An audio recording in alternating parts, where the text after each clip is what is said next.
Cónal Thomas, I might start with you. Holly Cairns is the most popular party leader in the country on 39%, equal with Micheál Martin, who's had a little bit of a jump after his trip to the White House. Why is she resonating with people so much, given that her party is relatively small, in Doyle terms at least? I think there's a couple of different things to it. One, there's her personal nature. Like, she is seen to be quite genuine, articulate. In the Dáil and in media appearances, she's kind of authoritative on certain subjects. More broadly, though, I just think, and we can talk a little bit about this in terms of the party messaging in a minute, but there is just that element of her being new, right? We've seen the same leaders for quite some time.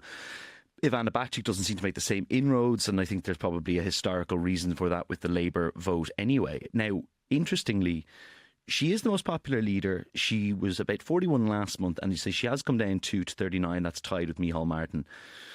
There's also a fairly considerable gap between her and Mary Lou. So 5 points back to Simon Harris, who's on 34, and then Mary Lou on 33 and Ivana Bacik on 31.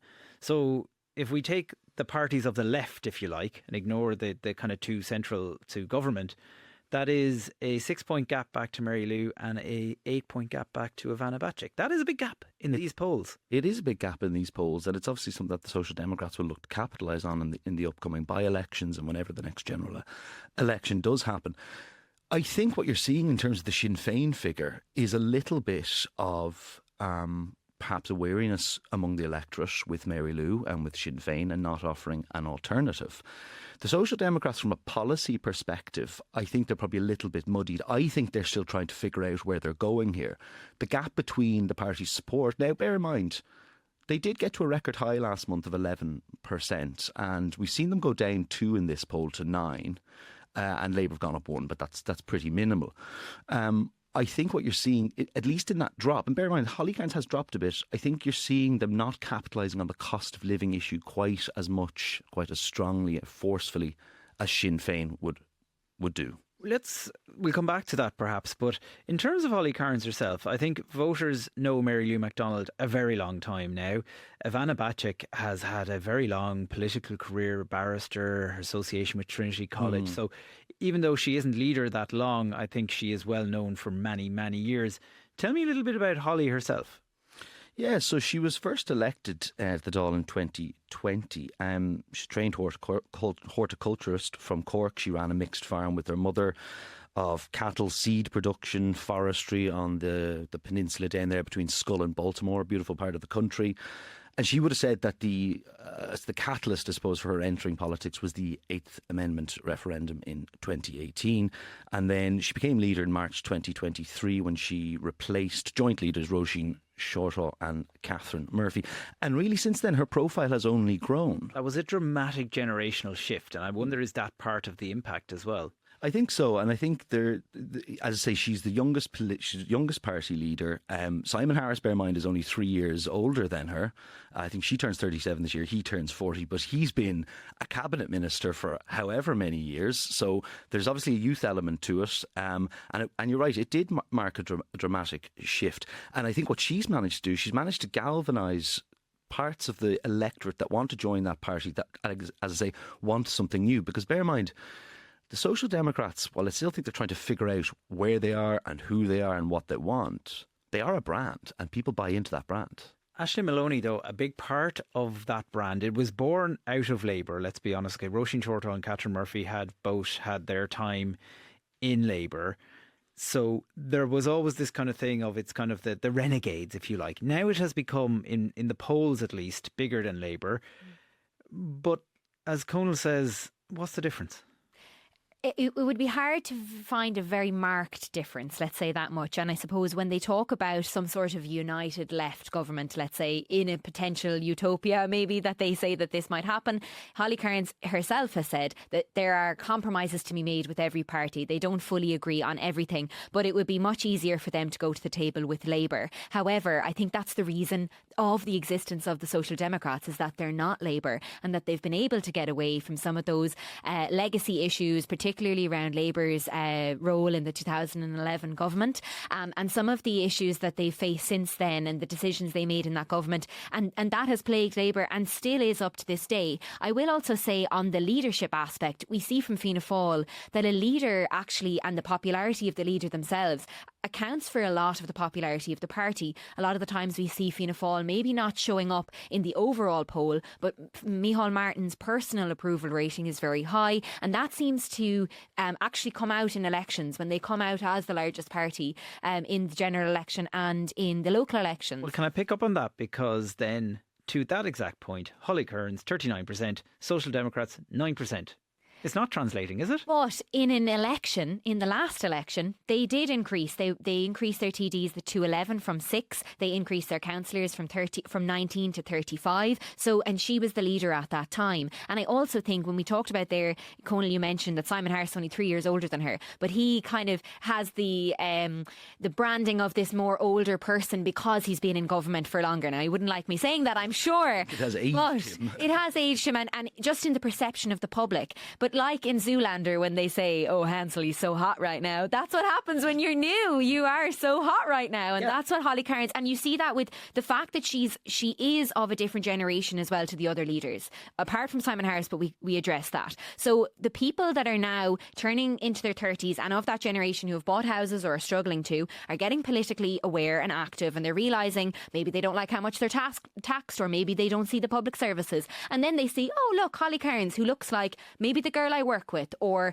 she looks like my wife, or she is like my wife, or whoever, and you start to identify with her, and that's where that currency becomes really powerful amongst those voters. I also think that she represents a very particular point of view that is often talked about in politics, of like rural Ireland versus like urban Ireland. And I think a lot of people who actually live in rural Ireland think back to 2020 when everyone went remote. They don't like think of themselves as rural Ireland people. Their top addition or top concern isn't farming. It might be actually those issues that are seen as urban, things like Gaza, the Occupied Territories Bill, things like that she is very on the front foot of in the Dáil. She's picking specific issues which seem to have currency, or the Social Democrats must think have currency with those voters. But Cónal, can I ask you, the whole concept of united left, this became a very big part of Catherine Connolly's election campaign during the presidential election, obviously.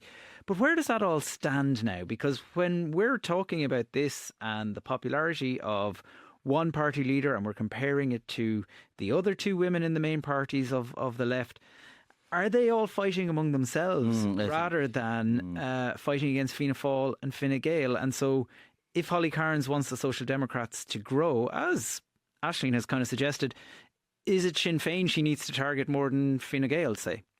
I think it's a crowded field, and I think, as Aisling touched on this, because I actually looked back a couple of weeks ago, I didn't quite get around to it. I was going to go through every single leader's questions of the last year. I think I got about a month or two in and look at what they were doing. More often than not, you find Social Democrats will follow Sinn Féin's lead, at least it did in the early days, whereas Labour would raise these sort of issues like climate, like Gaza, things that maybe don't always impact the everyday voter. In terms of the United Left, Kevin, I mean, I think we saw it during the Connolly campaign, but if you remember, days later, Mary Lou immediately scotched any prospect of a United Left candidate down in Galway West to replace Catherine Connolly in that constituency. We'll find out in a few weeks. We touch on that in a minute. I think there is a crowded space. I think in terms of Labour, Labour are trying to play catch up with the Social Democrats as much as anything else, I think, and we would have seen this more recently, where Ivana Bacik stepped back from doing leaders' questions on a Thursday to give more space to her new TDs, something that strategists and the Social Democrats have pointed to as a deliberate strategy to build up the profiles and have less of a hierarchical party. I don't get much sense that there's a love lost between Sinn Féin and the Social Democrats. There really is very little relationship between the two of them by way of either relationships in the Dáil. And I think the Social Democrats I think it'll only take them so far where they've stood out and kind of done their own thing. But just to come back to your point there around the messaging of the party versus the party leader, I think this positive brand, this message will only get them so far, and they haven't been tested. And interestingly, I don't know, a couple of days ago they put out a video on their social media. It was a nice bit of Social Democrat propaganda. And it basically asked, what is a Social Democrat in Ireland? What does a social democratic Ireland look like? It's one where everybody has access to free public health care. Where Ireland is a world leader in promoting human rights and upholding international law. Where a fair and efficient migration system keeps dignity and respect at its core. It's one where disabled people can easily access the services that they need. Where we work hand in hand with nature and our environment and not fight against it. Where the state eases the burden on households and takes action to reduce the cost of living. Where essential taxpayer-funded projects are delivered on time and on budget. It's one where housing is a human right and where homelessness is a thing of the past. Where education is genuinely free at primary, secondary and third level. Where our rich arts and culture sector is valued and receives the funding that it deserves. Where every family can access childcare and early years education. It's one where everyone, regardless of income and background, can live a decent and dignified life.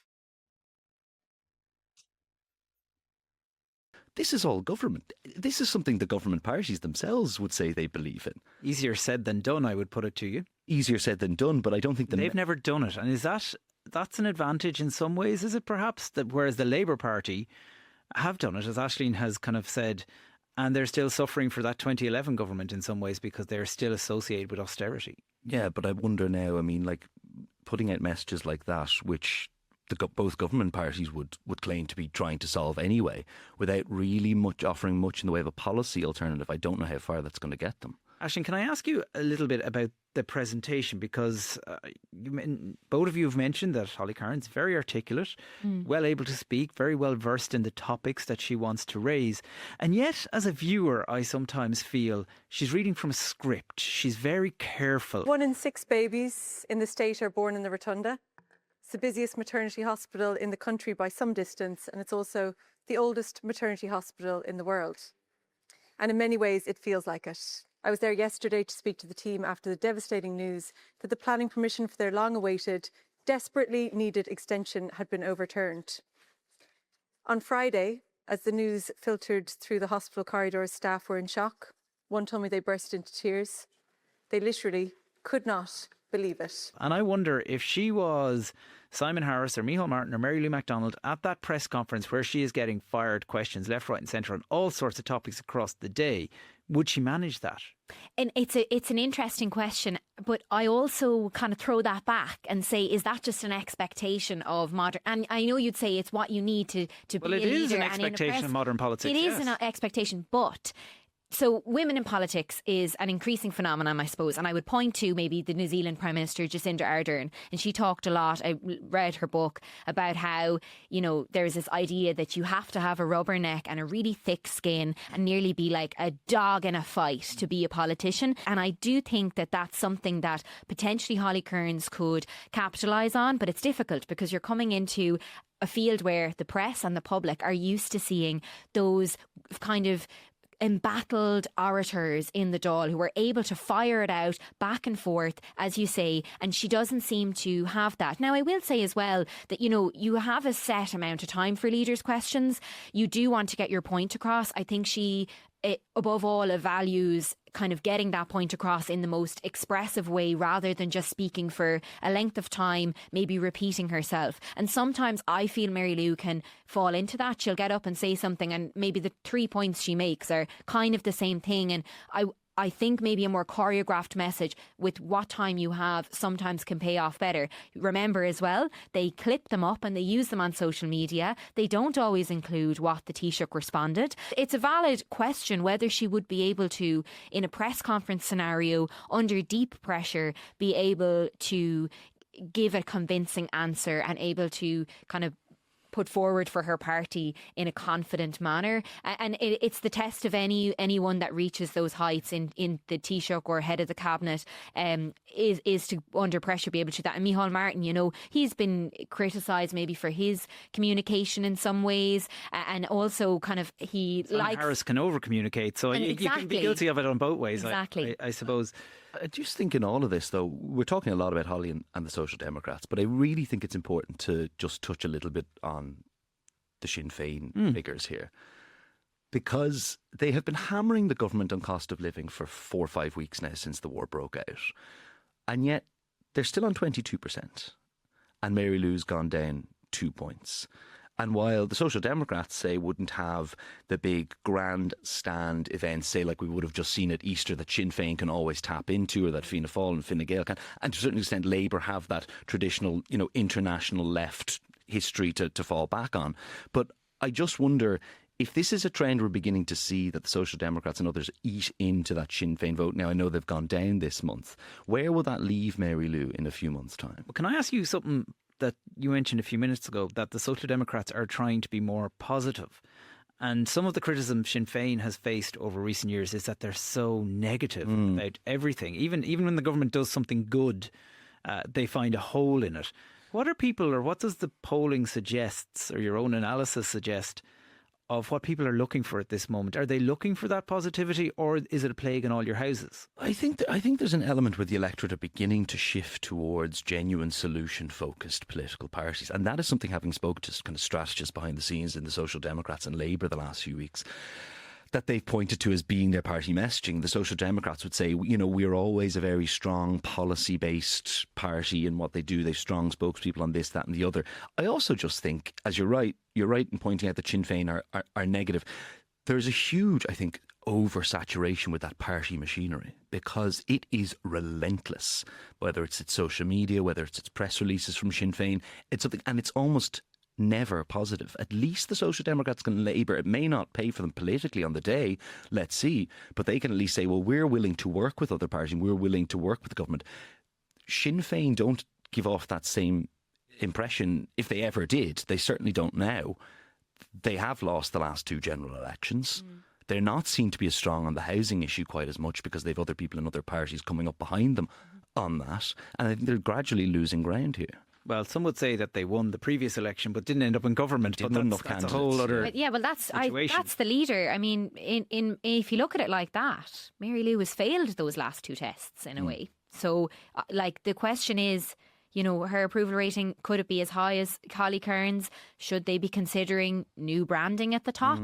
Are her messages having cut through? I would say, of the topics people have spoken to me about, like just in the round, just chatting to people, what's cut through maybe to people who don't read the paper every single day, aren't on top of, not political anoraks.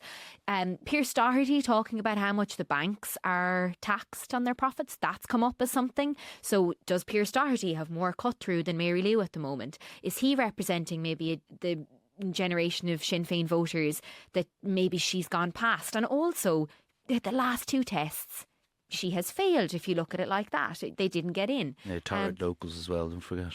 Yeah, so, I mean, I question, if she's not having the cut through, if her approval rating is not going up, there's huge question marks, surely. But we know that Sinn Féin works a little differently, or a lot differently, to the other parties internally. But we see as well with the by-election in Dublin Central, she didn't get her pick of candidate. So that, I think, further increases maybe the questions over her authority in the party. And I think it's a completely fair question to ask,